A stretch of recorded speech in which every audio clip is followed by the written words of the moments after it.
Let me first tell you all about the new Silk Road.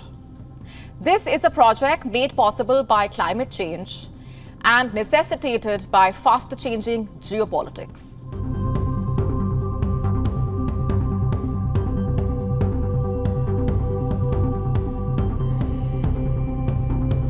Russia and China seek a trade advantage in the Arctic. Once impossible to navigate, an easing Northeast Passage could provide an alternative to routes in the Indian Ocean and the Red Sea. As global warming reduces pack ice and lengthens the summer season, will Beijing and Moscow build a polar Silk Road? Imagine a vast, icy expanse once considered the edge of the world, now rapidly becoming a new global crossroads. We're talking about the Arctic, a region undergoing profound transformation. And at the heart of this change is China, a nation geographically distant yet pouring immense ambition and potentially staggering sums. Figures like $75 billion are sometimes thrown around into this frozen frontier. They call it the Polar Silk Road, a name that evokes ancient trade routes but points towards a future of radically shorter shipping lanes, untapped resources, and a fundamental reshaping of global power dynamics. It's a story of opportunity, competition, environmental fragility, and immense geopolitical stakes, all unfolding at the top of the world. Let's dive in. So what exactly is this Polar Silk Road? Well, think of it as the Arctic branch of China's massive global infrastructure and investment strategy, the Belt and Road Initiative, or BRI. Launched officially in China's 2018 Arctic Policy White Paper, the concept wasn't entirely new. The groundwork had been laid years earlier, but giving it this grand name signaled Beijing's intent loud and clear. China sees the Arctic not just as a remote scientific outpost, but as a vital future corridor. The core idea is deceptively simple: harness the melting Arctic ice caused by climate change to forge new connections. The primary objectives are twofold. First, and perhaps most significantly, is the creation of new maritime shipping routes. Imagine sending goods from Shanghai to Rotterdam not via the long congested Suez Canal, but straight over the top of Russia. These Arctic routes, primarily the Northern Sea Route (NSR), promise dramatically shorter transit times, potentially cutting weeks off journeys. For a manufacturing and trading powerhouse like China, the potential savings in time, fuel, and costs are incredibly alluring. It's about efficiency, yes, but also about diversifying China's reliance on existing sea lanes, many of which pass through strategic choke points controlled by other powers. The backbone of the Polar Silk Road dream is the Northern Sea Route, or NSR. Picture a maritime highway hugging the northern coastline of Russia, stretching from the Kara Sea near Norway all the way across Siberia to the Bering Strait, which separates Russia from Alaska.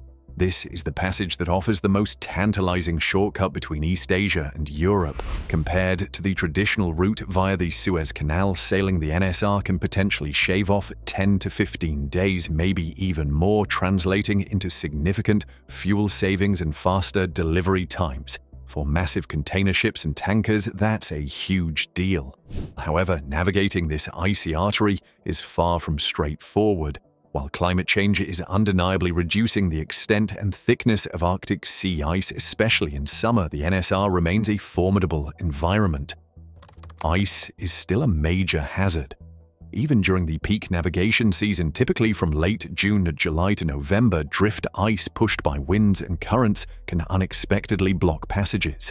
Predicting ice conditions accurately remains difficult, making scheduling unreliable, a major drawback for the time-sensitive world of container shipping. Then there's the weather. Extreme cold, dense fog, powerful storms, and long periods of winter darkness create perilous conditions. The modern infrastructure along the route is sparse. There are few deep-water ports equipped to handle large modern vessels, limited search and rescue capabilities, and patchy communication and navigation systems. The waters can be shallow and poorly charted in places. This remoteness means that if a ship breaks down or has an accident, help is far away, driving up insurance costs significantly. Why China looks north? It might seem strange, right? China isn't an Arctic nation, it has no coastline bordering the Arctic Ocean. Yet Beijing has declared itself a near-Arctic state, a self-coined term not recognized in international law but signaling its deep interest and perceived stake in the region's future. So what's driving this intense focus northward despite the geographical distance? The motivations are a complex mix of economic ambition, strategic calculation, and scientific curiosity. Economically, the allure is powerful. As we've touched on, the shorter shipping routes via the Northern Sea route promise massive efficiency gains for Chinese trade, reducing reliance on longer, potentially vulnerable routes like the Strait of Malacca.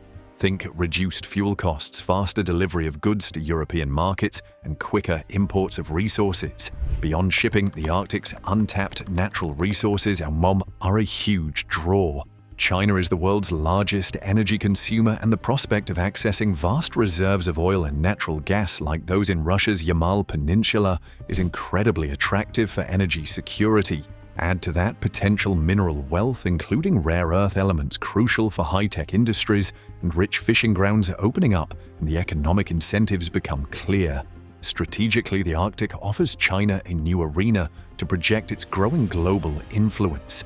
Establishing a presence, investing in infrastructure, and participating in regional governance allows Beijing to diversify its trade routes away from potential geopolitical choke points and secure a seat at the table in shaping the future of this increasingly important region.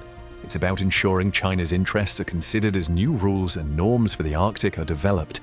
It's also a way to strengthen its partnership with Russia, creating a counterbalance to Western influence. You often hear eye-popping figures thrown around regarding China's Arctic ambitions, sometimes numbers as high as $75 billion or even $90 billion. Headlines mentioning a $75 billion Polar Silk Road certainly grab attention, suggesting a single, massive construction project akin to building a transcontinental railway. But what does this figure actually represent? Is China really writing a $75 billion check specifically for Arctic development? The reality is more nuanced. This figure doesn't typically refer to one specific funded mega-project called the Polar Silk Road. Instead, it seems to be a broader estimate, often cited in reports or analyses attempting to quantify the potential scale or cumulative value bound of Chinese investments and interest in the Arctic region over a period of time. It often lumps together various activities, both realized and aspirational. For instance, a significant chunk of documented Chinese investment has gone into energy projects, most notably the Yamal LNG liquefied natural gas project in the Russian Arctic. Chinese state-owned companies like CNPC, China National Petroleum Corporation, and the Silk Road Fund hold substantial stakes, around 20% and 9.9% respectively, in this massive venture, which involved billions in investment and financing. Subsequent projects like Arctic LNG-2 also saw significant initial Chinese involvement, though recent Western sanctions have complicated this. Other potential components contributing to such large estimates might include planned but not always realized infrastructure investments. There have been discussions and preliminary agreements for Chinese involvement in developing Arctic ports, like the Deepwater Port project near Arkhangelsk in Russia, which seems stalled or cancelled, or potential investments in Greenlandic infrastructure often met with resistance. Resource extraction deals. Beyond LNG, this could encompass potential future investments in oil fields, like the Payaka field deal signed in 2019, or mineral mining across the Arctic. Fleet development. The cost of building and operating ice-capable ships, including China's own icebreakers, Zhuelong 2, and the planned nuclear icebreaker, adds up. Scientific research infrastructure. Establishing and maintaining research stations like the Yellow River Station in Svalbard, Norway, and the China-Iceland Arctic Science Observatory also requires funding. Broader BRI linkages. Some estimates might even loosely include investments in infrastructure connecting to potential Arctic routes, blurring the lines. Concrete steps, projects, and investments. Beyond the grand vision and debated figures, what tangible actions has China taken in the Arctic? We're moving past hypotheticals now to look at real-world involvement.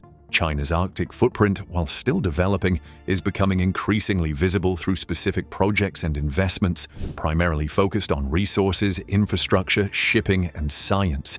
The most prominent area is resource extraction, particularly in partnership with Russia. The Yamal LNG project stands out as the flagship example. Chinese companies CNPC and the Silk Road Fund poured billions into this massive liquefied natural gas facility on the Yamal Peninsula, securing a significant portion of its output for the Chinese market.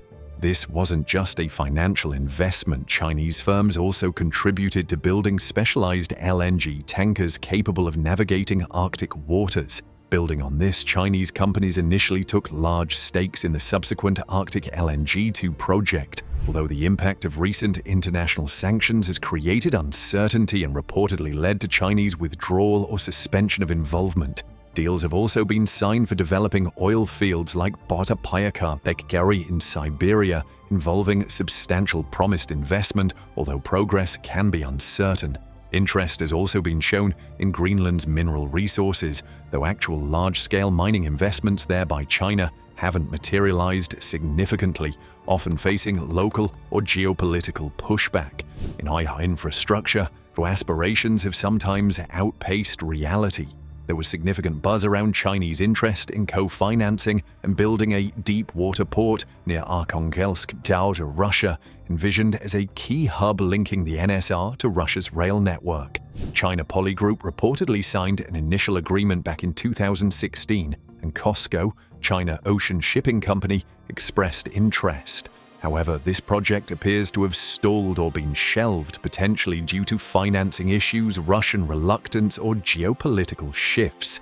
Similar plans for ports or infrastructure in other Arctic nations like Greenland or Iceland have faced scrutiny and haven't led to major Chinese-built facilities. Regarding shipping and ice capability, China has made notable strides. It operates 2 advanced polar research icebreakers, Xuelong Snow Dragon and the domestically built Xuelong 2.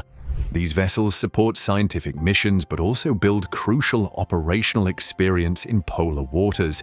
Furthermore, China has announced plans to develop its first nuclear-powered icebreaker, a move that would significantly enhance its year-round Arctic navigation capabilities, mirroring Russia's unique fleet. Chinese shipping companies like COSCO have conducted numerous voyages along the Northern Sea route, transporting goods and resources, steadily increasing their familiarity with the route.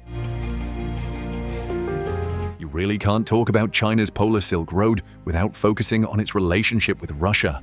This partnership is absolutely central to Beijing's Arctic ambitions, a complex dynamic driven by shared interests but also containing potential friction points beneath the surface. For now, though, cooperation is the dominant theme. China's growing presence and ambition in the Arctic haven't gone unnoticed. The prospect of a non-Arctic nation becoming a major player in the region is sending ripples across the globe, prompting a range of reactions, from cautious engagement to outright concern, among traditional Arctic states and other international actors. The Arctic is not just a potential treasure trove of resources and a strategic shortcut. It's one of the planet's most ecologically fragile and sensitive environments. The very climate change that is making the Polar Silk Road feasible is also making the Arctic ecosystem incredibly vulnerable. Increased human activity driven by the ambitions we've discussed carries profound environmental risks that cannot be ignored. The most obvious threat comes from increased shipping. More vessels traversing Arctic waters, especially large tankers carrying oil or LNG and container ships, significantly raise the risk of accidents. An oil spill in the Arctic would be catastrophic. The extreme cold, presence of ice, remoteness, and darkness would make cleanup operations incredibly difficult, if not impossible, potentially causing irreversible damage to marine life, bird populations, and indigenous communities reliant on the ecosystem. Beyond spills, routine ship operations contribute to a pollution. Discharge of sewage, grey water, and garbage introduces contaminants. Underwater noise from ship propellers interferes with marine mammals like whales and seals that rely on sound for communication and navigation. While the vision of a bustling polar Silk Road is compelling, the path to realizing it is littered with formidable obstacles, extending far beyond the crucial environmental concerns we just discussed. Turning this Arctic shortcut into a routine, reliable global trade route faces a host of practical, economic, and geopolitical challenges. Looking ahead, what is the realistic future of the Polar Silk Road and China's role in the Arctic? Will the Northern Sea Route truly become a Suez of the North, fundamentally rerouting global trade, or will it remain a more niche seasonal passage primarily serving regional resource extraction? The picture is complex, with potential futures ranging from transformative change to incremental development. The likelihood of the NSR becoming a primary global container route in the near to medium term seems relatively low. The challenges outlined: navigational hazards, scheduling unreliability, high costs, lack of infrastructure, limited ice-class fleet, insurance difficulties, and geopolitical risks remain significant barriers for the highly optimized, just-in-time logistics of mainstream container shipping. While transit volumes, particularly of Russian resources heading to China, have increased, they are still a tiny fraction of the traffic passing through the Suez Canal. For the NSR to truly compete, massive, sustained investment in infrastructure, vessels, and support systems is needed, alongside greater predictability in ice conditions and a more stable geopolitical climate. However, the NSR is likely to grow significantly in importance for the destination shipping, particularly the export of Russian Arctic resources like LNG, oil, and minerals, with China remaining a key partner and customer. As Arctic resources become more accessible and potentially cheaper to transport via sea compared to challenging overland pipelines on thawing permafrost, the route's regional economic impact could be substantial. China's investments in projects like Yamal LNG and its growing fleet of ice-capable tankers demonstrate this focus. The strategic consequences of increased Arctic activity, driven partly by the Polar Silk Road concept, are undeniable. China's growing presence, its partnership with Russia, and the reactions of other Arctic states are reshaping the region's security landscape. Continued investment, scientific research, potentially with dual-use applications, and naval deployments, even if currently limited, will keep the Arctic on the geopolitical map, potentially increasing friction and demanding greater military and surveillance focus from NATO and Arctic nations. Future scenarios could see 1. Incremental growth. The NSR develops slowly, primarily serving resource exports with limited impact on global container trade due to persistent challenges. China remains a key investor but faces limits. 2. Accelerated regional development. Significant Russia-China investment overcomes some infrastructure hurdles, making the NSR highly efficient for resource transport and seasonal niche cargo, increasing regional economic integration but not revolutionizing global trade. 3rd. Geopolitical fragmentation. Tensions rise, cooperation breaks down, perhaps even between Russia and China long-term. Investment stalls, and the NSR's development is hampered by security concerns and lack of international participation. 4th. Transformative breakthrough less likely. Soon. Major technological advances, e.g. reliable autonomous navigation, cheaper ice-class ships, combined with dramatic, predictable ice retreat and massive infrastructure investment, could eventually make the route more competitive. But this seems a longer-term possibility.